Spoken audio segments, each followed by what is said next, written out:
Hi everyone. Let's learn English conversation with me. 11. A memorable event. How many events have you joined this year? What were they about? I have joined more than 10 events so far, most of which were about education. What was your most memorable event?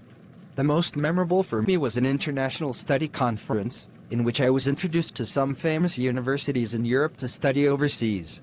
Was it organized indoors or outdoors? It was an indoor event. Who sponsored the event? The event organizer was the Education Department of American Center, but the universities introduced in the conference were the ones who paid. Who went to the event with you?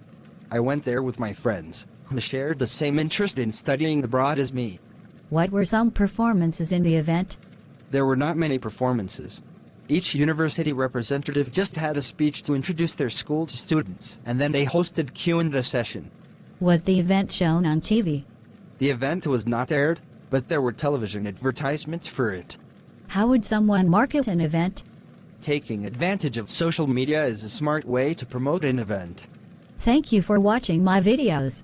Please subscribe, like and share the channel, Sreyoun in order to get more videos. Thank you.